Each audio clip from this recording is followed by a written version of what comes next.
Therapeutic communication and its application in the elderly. Definition and theoretical basis. Therapeutic communication is a communication technique used in the interpersonal relationship between caregivers or nurses and patients. The goal is to help patients cope with their problems, provide comfort, emotional support, and improve compliance in the treatment and care. According to Stuart and Laurie, therapeutic communication is a mutually beneficial interpersonal relationship where nurses and clients learn together, improve emotional condition, and assist client in the dealing with the challenge of daily life. Therapeutic communication in the elderly involves the use of verbal and non-verbal techniques, providing clear and simple information, showing empathy, and understanding physiological, social, and physical needs. Barriers might arise from physical change, hearing impairment, cognitive decline, emotional resistance, or lack of attention from healthcare workers. International perspective, therapeutic communication with the RAD is empathic, caring approach that respects the patient autonomy, uses simple and clear language, avoids falsehood, and emphasizes honest and openness about health status and prognosis. It aims to build a trusting relationship between RAD patient and healthcare professionals to improve quality of life, reduce anxiety, and promote cooperation in treatment. According to Advancing Sustainable Healthcare through Enhanced Therapeutic Communication with RAD Patient in the Kingdom of Saudi Arabia, Al-Hakami et al. 2023, effective therapeutic communication also supports sustainable healthcare because good relationships make the elderly more cooperative, valued, and improve health outcomes. Characteristic of therapeutic communication with the elderly. Key aspect and techniques.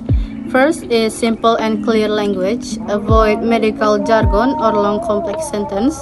Second is empathy and emotional attention. Acknowledge feelings such as loneliness, fear, or frustration.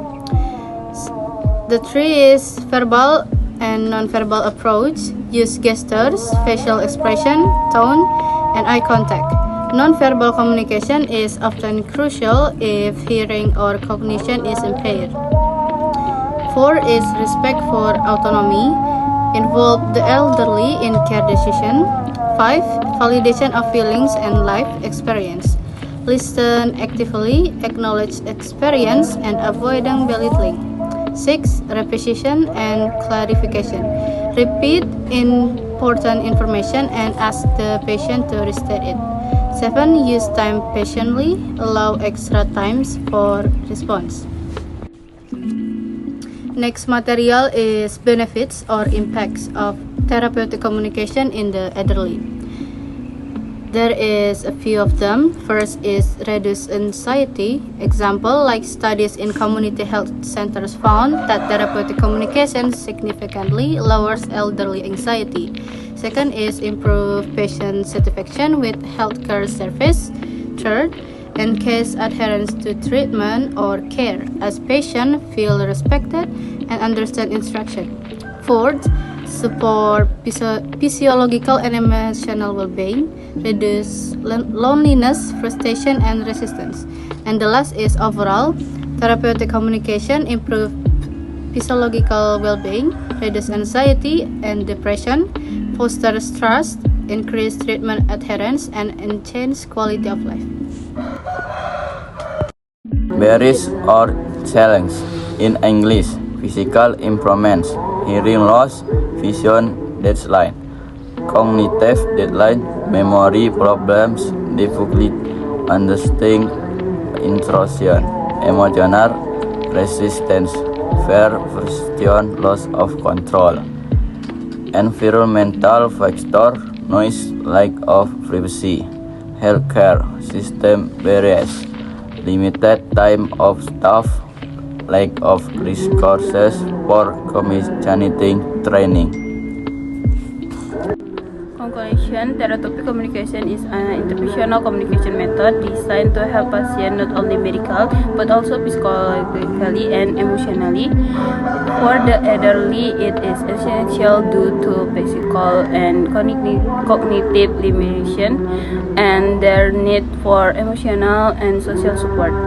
Effective implementation required simple language, empathy, validation, respect for anatomy, verbal and non-verbal technique, and strategy to overcome barriers like hearing loss or emotional resistance.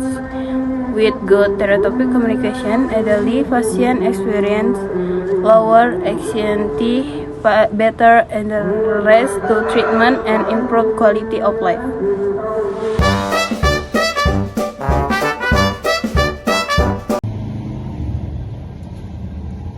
Okay, good afternoon, sir. My name is Vika. I am the nurse on duty today. May I talk with you for a moment? Of course, nurse. Alright, sir. Here I will ask a few questions. How are you feeling this afternoon? Feel a little tired and bored. Okay, sir. I understand. Sometimes it can feel lonely staying here, right? That's true. Sir, what do you usually do when you are feeling bored? I talk with my family, but they don't come very often now. I see, sir. It must feel so lonely without them. But sir, you are a very strong man, even though in this situation it's not easy. I admire your spirit. Thank you. Sometimes I feel like I'm no longer useful. That's a normal feeling, sir, but your presence is still very meaningful for your family and the people around you. Would you like to tell me more about your family? Yes, I have 2 grandchildren. They are my motivation in life. You're welcome, sir. Alright, I will see you this night.